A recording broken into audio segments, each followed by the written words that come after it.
नमस्ते दोस्तों, मैं आपके लिए सच्ची घटना पर आधारित एक कहानी लेकर आया हूँ, खौफनाक जिंद का साया। हेलो दोस्तों, यह वीडियो आपको पसंद आए तो वीडियो को लाइक कीजिएगा, शेयर कीजिएगा और हमारे चैनल को सब्सक्राइब कीजिएगा। एक लड़की थी, उसका नाम रेशमा था। वो अपने अम्मी अब्बू के साथ रहती थी। एक दिन अचानक ही उसकी खाला का फ़ोन आया। पता चला उसकी खाला की तबीयत बहुत ही ज़्यादा नासाज है, इसलिए रेशमा और उसके अब्बू दोनों ही उसकी खाला के पास जाने के लिए निकल चुके थे। अचानक ही गाड़ी खराब हो गई थी। रेशमा अपने अब्बू से कहती है, अब्बू गाड़ी खराब हो गई। और रेशमा के अब्बू, कोई बात नहीं, चलो अपन पैदल ही चलते हैं। रेशमा, ठीक है। रेशमा और उसके अब्बू दोनों ही पैदल चलते जा रहे थे। अचानक ही मौसम बहुत ही ज़्यादा खराब हो गया और रेशमा घबरा गई। रेशमा, अब्बू मौसम ही बहुत ही ज़्यादा खराब है। अब्बू, कोई बात नहीं बेटा, चलो चलते हैं। अचानक से एक ज़ोरदार बारिश आई और रेशमा अब्बू से कहती है, अब्बू बारिश बहुत ही ज़ोरों की आ रही है, क्या करें अब्बू? यहाँ तो कुछ छिपने की जगह भी नहीं है बेटा, क्या कर सकते हैं? और वो चलते जा रहे थे। अचानक ही रेशमा को एक आवाज़ सुनाई देती है। रेशमा अपने अब्बू से कहती है, अब्बू आपको क्या कुछ आवाज़ सुनाई दी? अब्बू, नहीं बेटा, ये मौसम ख़राब हो रहा है, शायद हवा चल रही है, इस वजह से आवाज़ सुनाई दे रही है। रेशमा, ठीक है। फिर वो धीरे धीरे आगे बढ़ रहे थे। अचानक ही रेशमा को एक सुनसान सा महल दिखाई देता है। वो दोनों उसमें चले जाते हैं। रेशमा को बहुत ही डर लग रहा था, पर वो बेचारी क्या करती, रात तो गुजारनी थी। इस वजह से वो दोनों वहीं पे ही रुक जाते हैं। रेशमा, अब्बू आप थोड़ी देर यहाँ पे आराम कर लीजिए, सुबह होते ही अपन खाला के यहाँ निकल चलेंगे। अब्बू, ठीक है बेटा। वो दोनों वहाँ रुक जाते हैं। रात को अचानक ही रेशमा को एक जोरों की हवा चलती दिखाई देती है। रेशमा बहुत ही ज़्यादा डर जाती है। उसके बाद में एक आवाज़ सुनाई देती है। वो आवाज़ सुनते ही रेशमा की आंखें खुल जाती है और वो देखने जाती है ये किसकी आवाज़ है। इतने में वो देखती है तो एक सफ़ेद लिबास में उसको एक शख्स नज़र आता है। रेशमा, कौन हो तुम? वो शख्स, मुझसे डरने की ज़रूरत नहीं है, मैं तुम्हें कोई भी नुकसान नहीं पहुंचाऊंगा। रेशमा, तुम यहाँ क्या कर रहे हो? मैं तो यहाँ एक रात रुकने के लिए आया था। मैं यहीं पास के गांव में रहता हूँ। जब सुबह होते ही मैं यहाँ से निकल जाऊँगा, ठीक है? रेशमा, ठीक है। तुम यहाँ क्या कर रही हो? कुछ नहीं, मैं और मेरे अब्बू मेरी खाला के घर जा रहे थे, उनकी तबीयत बहुत ही नासाज है। तो अचानक ही बारिश आ गई, इसलिए हमें भी यहाँ रुकना पड़ा। ठीक है। वो दोनों एक दूसरे से बात करते गए, पता ही नहीं चला कब सुबह हो गई। रेशमा, अच्छा मैं चलती हूँ, मेरे अब्बू मुझे बुला रहे हैं। ठीक है, तुम्हारा नाम? मेरा नाम रेशमा है। ठीक है। वो यही कहकर अपने अब्बू के साथ अपनी खाला के यहाँ निकल जाती है। वो अपनी खाला के घर पहुँचती है और वो अपनी खाला के यहाँ पहुँच जाती है। अचानक से ही वो देखती है कि उसकी खाला की तबीयत बहुत ही नासाज है। इस वजह से वो घबरा जाती है। खाला, आपकी तबीयत तो बहुत ही ज़्यादा खराब है। रेशमा, खाला, आप इतने दिनों से बीमार थी, आपने हमें कुछ बताया क्यों नहीं? खाला, क्या करती बेटा बताकर, खामखा तुम लोगों को परेशान नहीं करना चाहती। नहीं खाला, इसमें परेशान होने वाली कौन सी बात है?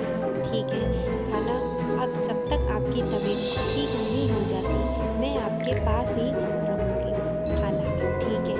ये कहकर रेशमा अपने अंदर चली जाती है और उसके अब्बू से कहती है, अब्बू आप मुझे छोड़कर चले जाइए, मैं खाला की तबीयत ठीक ना हो तब तक मैं यहीं रुक जाऊँगी।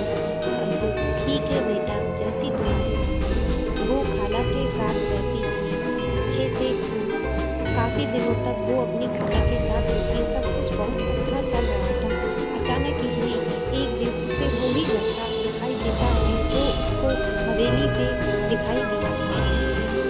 रेशमा, तुम यहाँ क्या कर रहे हो? कुछ नहीं, मैं तो पास के ही गाँव में रहता हूँ। रेशमा, ठीक है लड़का, मुझे तुमसे एक मुलाकात करनी है। रेशमा, नहीं, मैं तुमसे नहीं मिल सकती क्योंकि मेरी खाला की तबीयत बहुत ही ज़्यादा नासाज है, इस वजह से। रेशमा, चलो ठीक है, फिर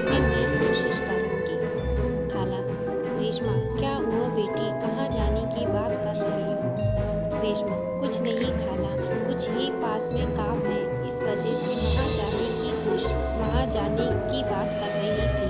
अच्छा खाला, आप दवा लेकर आराम करें, मुझे पास ही कुछ काम है, मैं अभी जाकर आती हूँ। खाला, ठीक है बेटी, जल्दी आना। रेशमा, ठीक है खाला। रेशमा ये कहकर अपनी खाला से निकल जाती है। कुछ ही देर बाद वो एक सुनसान जगह पे उस लड़के से मिलती है। लड़का, पता नहीं था मुझे कि तुम आ जाओगी, पर बहुत अच्छा हुआ कि तुम आ गई। रेशमा, बोलो क्या काम है, जल्दी ही मुझे वापस घर भी लौटना है। ठीक है, बोलता हूँ। रेशमा, तुम कोई आम इंसान नहीं हो, तुम सच बताओ कि तुम कौन हो। लड़का, मैं एक जिन हूँ। रेशमा, ये क्या कह रहे हो तुम? हाँ, मैं सच कह रहा हूँ। रेशमा ये सुनकर बहुत ज़्यादा घबरा जाती है। लड़का, तुम मुझसे घबराओ मत, मैं तुम्हें कोई भी नुकसान नहीं पहुंचाऊंगा। रेशमा, तुम बोलो, तुम मुझसे क्या कहना चाहती हो। लड़का, मैं तुमसे बहुत मोहब्बत करता हूँ। रेशमा, मैं तुमसे मोहब्बत नहीं करती, तुम एक इंसान नहीं, एक शैतान हो, और शैतान से कभी मोहब्बत कभी नहीं की जाती। लड़का, नहीं, मैं तुमसे मोहब्बत करता हूँ, तुम मेरे साथ अपनी दुनिया में लेकर चला जाऊंगा। रेशमा, नहीं, मैं अपने अम्मी अब्बू से बहुत मोहब्बत करती हूँ, मैं उनको छोड़कर नहीं जाऊंगी। यह कहकर वह अपने घर आ जाती है। कुछ दिनों तक सब ठीक चल रहा था, लेकिन कुछ दिनों बाद रेशमा के साथ कुछ अजीबोगरीब घटनाएं घट रही थी। जैसे कभी कभी उसे लगता था कि कोई साया उसका पीछा कर रहा है। इन सब बातों से वो कभी तो इतनी घबरा जाती थी कि रातों को जोर जोर से चिल्लाने लगती थी और कहती थी, चले जाओ यहाँ से, मुझे छोड़ दो। ये सब देखकर उसकी खाला घबरा जाती है और मन ही मन सोचती है कि उन्हें रेशमा को किसी मौलवी को दिखाना चाहिए, और उसकी खाला मौलवी को अपने घर लाती है। जब मौलवी के पास जाता है तो उसे देखकर रेशमा की आंखें लाल हो जाती है और वह चिल्लाने लगती है, चले जाओ यहाँ से, मैं इससे मोहब्बत करता हूँ, मैं इसे लेकर ही जाऊँगा। मौलवी के बहुत प्रयास करने के बाद भी वो रेशमा को नहीं छोड़कर जाता है, और उसी रात वो रेशमा को अपने साथ लेकर चला जाता है।